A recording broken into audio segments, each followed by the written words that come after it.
I want to share another lesson I learned in 2024, which is make sure nothing is unintentional.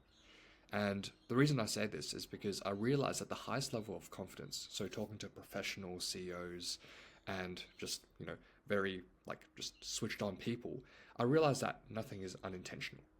For example, when I spoke to the CEO of my company, he told me he considers every single word he speaks. Everything that leaves his mouth is intentional. And I actually met with him on a trip to Mount Macedon, this mountain nearby where I live. And he told me the entire trip was planned. He knew the exact path to take. He knew the exact lake location. He knew exactly where the seats will be and exactly how we would sit. So how the conversation would turn out. So everything was orchestrated. And I realized that when you take responsibility for everything, even things that we think are beyond our control will be and can be within our control. And so a quote I really like from The Subtle Art of Not Giving a Fuck is that although it's true that with great power comes with great responsibility, the inverse is also true, which is with great responsibility comes great power. And so going into next year, I've really started to take more responsibility over everything. Whether it's going to networking events, I want to be very intentional and take responsibility for every single outcome that could happen. Because even though most people say, that's very suffocating, why would you have such high standards for yourself? The inverse is actually true.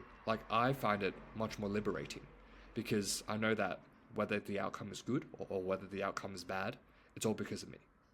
I'm the only one that can make it work and the only one that can screw it up.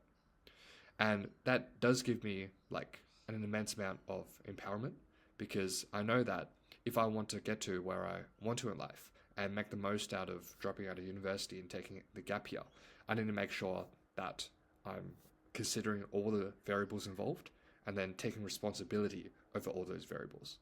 So going to next year, for example, variables such as what the work I'm going to do is going to look like, or the people I meet, if they react in this certain way, how am I going to react? So just considering all the different options, and even more extreme circumstances, what happens if I have to move houses? What happens if I have to move countries? How do I make sure that I'm still in control of the situation?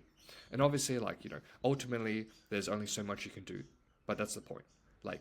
There's so much that you can't control, so you want to be, I want to be intentional with the things I can control.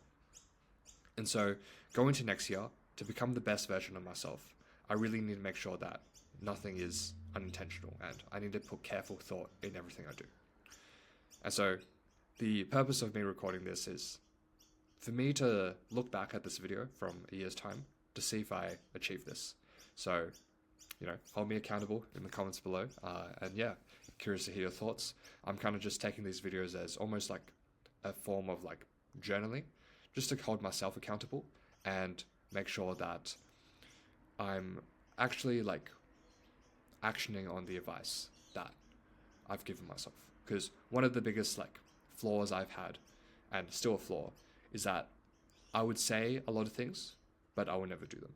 The guy that says, I'll go to the gym, but he never does. Or I'll have this New Year's resolution, but I will never do. So hopefully, if you're seeing this, you can, let me know to stick to my words and follow up with Insight 5, which is making sure that nothing is unintentional.